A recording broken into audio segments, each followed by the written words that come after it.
C'est une voix originale, il est parlementaire, il a été conseiller spécial de Nicolas Sarkozy, vous le connaissez, c'est Henri Guénaud. Bonjour, bienvenue. Bonjour Nous Guillaume. sommes ravis de vous accueillir. Kerviel, c'est un escroc ou c'est un saint des temps modernes?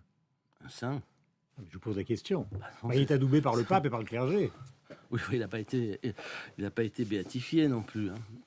Non, c'est quelqu'un qui a détourné de l'argent, qui a triché. Voilà ce que font d'ailleurs un certain nombre de gens sur les marchés financiers. Je trouve pas mal. Donc les mots de Sapin sont justes quand ils disent c'est un escroc. Oui, moi je sais pas. Je laisse à Monsieur Sapin le qualificatif, mais voilà, c'est un monsieur qui a détourné de l'argent et qui est condamné. Ce qui ne veut pas dire que le système financier n'a pas sa part de responsabilité dans ce genre de comportement. Mais si je vous pose la question, c'est parce que vous avez vu un pape en 2010 et que la question peut se poser pour beaucoup de catholiques qui nous écoutent ce matin, comment se fait-il que Kerviel soit à ce point soutenu par l'Église, y compris, semble-t-il, encouragé par le Saint-Père actuel, le pape François? Écoutez, il faut poser la question.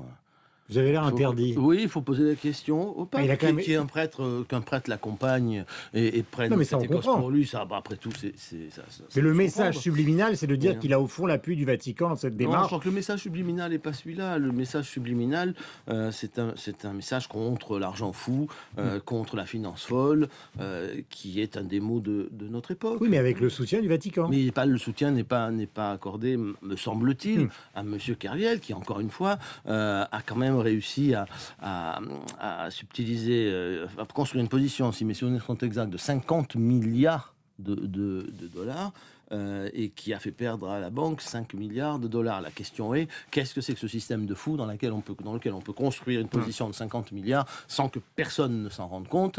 Personne ne le croit, ça. Cette version-là, personne ne la croit. Mais c'est pas forcément impossible. Moi, on n'a pas les dossiers, on n'est pas devant un tribunal, mais c'est pas forcément impossible compte tenu de la complexité du système. Simplement, c'est un système aussi dans lequel on commence à s'affoler que lorsqu'on perd et pas lorsqu'on gagne. Donc c'est normal que l'État l'ait mis en prison. Donc c'est pas l'État, là c'est la justice qui l'a mis en prison. C'est l'État qui est allé le chercher quand même. Regardez, c'est la justice.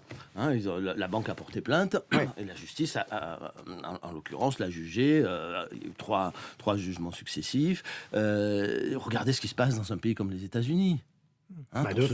Pour ce genre de délit, eh bien on va en prison. Voilà, tout ça est dans l'ordre des choses, mais ça ne doit pas occulter notre réflexion sur les dysfonctionnements du système financier et sa folie. Voilà. Henri Guénaud, au contraire, ça devrait nous y faire. La semaine dernière, Nicolas Dupont-Aignan avait l'air de sous-entendre que vous alliez voter pour ces listes plutôt que pour celle d'Alain Lamassoure aux européennes. Et sous-entend ce qu'il veut. Je me suis prononcé à plusieurs reprises pour dire que je ne cautionnerai ni ne soutiendrai aucune autre liste. J'ai simplement répété ce que j'avais dit il y a déjà plusieurs semaines. Je ne voterai pas pour M. Lamassoure pour des raisons qui me sont propres, c'est-à-dire que je trouve que l'Europe qu'il incarne n'est pas celle que. Mais est-ce que vous allez voter pour Debout la République? Mais je ne me répondrai pas à cette question. Mais j'ai le droit de vous la poser. Vous avez le droit de me la poser, j'ai le droit de ne pas vous répondre. Pourquoi? Si je dis que je vais voter pour telle ou telle liste, j'apporte à telle ou telle liste une caution. Je n'apporterai pas. Mais il la revendique d'une certaine manière, lui Dupont-Aignan. Il peut revendiquer ce qu'il veut. Chacun peut revendiquer ce qu'il veut.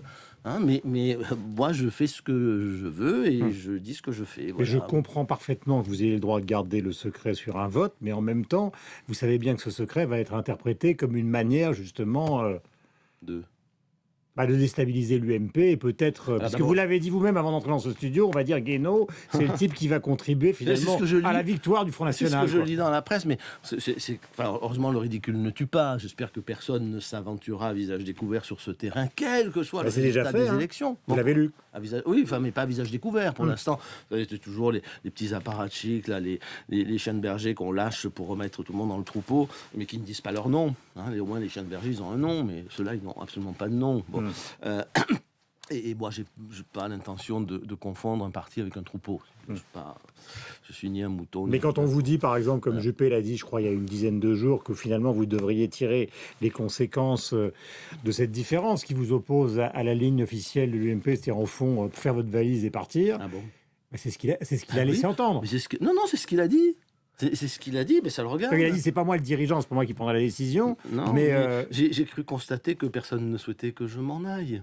Voilà. Et je voudrais faire remarquer que une telle excommunication, ça ne s'est jamais vu, même au pires moments, dans les pires déchirements de notre famille politique. Et moi, j'appartiens d'abord au RPR, puis ensuite à l'UMP depuis 30 ans. Donc, je n'ai pas vu non plus que ceux qui donnent des leçons s'étaient comportés d'une façon parfaitement exemplaire vis-à-vis des décisions des instances du mouvement. Par exemple, certains comme Alain Juppé, mais j'ai pas demandé qu'ils s'en aillent, sont allés soutenir M. Bayrou à Pau alors qu'il y avait encore un candidat UMP en face de lui. Il est allé soutenir un candidat non investi contre le maire sortant investi à Boulogne. Et j'ai bien d'autres exemples. Je n'ai pas demandé à ce qu'ils partent. Bon, aujourd'hui, il y a au moins 3 députés dans mon département, dont des Yvelines, qui ont déclaré qu'ils ne voteraient pas pour la liste de M. Lamassoure. Il serait invraisemblable de demander qu'il s'en aille. Il y a 2 députés UMP qui, dans le Grand Est, ont décidé de ne pas voter pour la liste UMP. Tout ça est absurde. Mais on en revient à la question, et après on changera de sujet, à la question fondamentale, c'est qu'on se dit, on sait très bien qu'il y a toujours eu, à l'intérieur de tous les partis politiques, on se souvient, il faut les assumer. De Philippe Séguin, des différences. En 92, il n'était pas forcément... D'accord. Mais le problème aujourd'hui, c'est la perspective que le Front National soit en tête dans une semaine. Et c'est pour ça qu'on dit Guénaud... Pour ça, je vais accepter d'apporter ma caution à une idée de l'Europe qui n'est pas la mienne. Une idée d'Europe qui, en plus, nous empêche de gouverner, tout le monde le sait. Voilà. Mais qu'est-ce que c'est que cette histoire? Ça me rappelle tous les débats européens passés. On est allé encore un peu plus loin cette fois-ci. On vous demande finalement de prendre votre conviction, de les mettre sous la table et d'être derrière Jean-François Copé. En politique, on ne met pas ses convictions derrière la table, sous la table, on les met sur la table. Voilà, c'est ma conception de la politique et je n'en changerai pas. Et ça me rappelle tous les débats de 92. On était avec Philippe Séguin, Charles Pasqua et les autres, ou à gauche, Jean-Pierre Chevènement, excommuniés, vilipendés, injurié, mais enfin, qu'est-ce que c'est que cette pseudo-élite qui s'enferme dans sa tour d'ivoire et qui regarde avec condescendance... Parce qu'ils n'ont pas du tout envie d'arriver derrière le Front National. Avec condescendance et mépris le peuple de France ou les peuples d'Europe. Mais il y a quelque chose de tellement sacré dans les institutions de l'Europe. Je ne parle pas de l'Europe elle-même, je ne parle pas de sa civilisation, de son idée de l'homme, de son idéal, non, mais dans les institutions qui feraient que la moindre critique serait absolument scandaleuse. C'est tout ce qui compte dans cette élection. Dernière question sur ce sujet. Les électeurs trancheront. Donc vous ne me direz pas ce matin pour qui vous allez voter. Mais je ne le dirai jamais. Je ne le dirai pas parce que je ne veux apporter ma caution à aucune autre liste. Voilà. Est-ce que Nicolas Sarkozy va s'exprimer? Est-ce qu'il hésite toujours? Est-ce qu'il va s'exprimer après? Je n'en sais rien. Moi, contrairement à ceux qui passent leur temps à instrumentaliser les paroles ou les silences de Nicolas Sarkozy pour pouvoir exister sur la scène politique, moi, je ne parle jamais ni des conversations que j'ai avec lui, ni des pensées qu'il pourrait avoir. Voilà, jamais. Question. S'il a quelque chose à dire, Nicolas Sarkozy s'exprimera. Il pourrait y avoir un sentiment sur la nécessité. Je n'ai pas de sentiment là-dessus. Cette histoire, ce débat me paraît surréaliste sur la nécessité ou non. C'est à lui et à lui seul. Voilà. Eh bien, je vous réponds. Vous voyez, ce matin, vous n'avez pas de chance avec vos questions. Comment ça, j'ai pas de chance? J'ai énormément de chance. Ne bougez pas, je vais vous poser une autre question qui concerne justement Jean-François Copé. Est-ce que c'est crédible de dire je répondrai sur Big Malion après les européennes?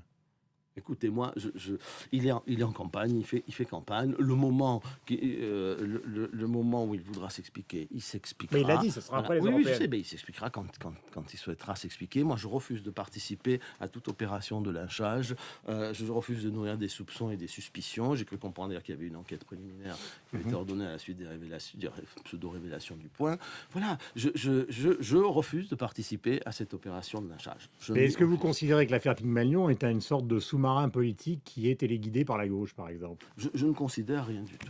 Non, franchement, ni par la gauche, ni par la droite. Parce que j'imagine la phrase d'Henri Guénaud. Je ne considère rien du tout. Mais oui, je ne considère rien du tout. Vous me dites, est-ce que vous sur ce sujet, voilà. Ne me dites pas que vous ne considérez rien du tout dans l'absolu, c'est pas vrai.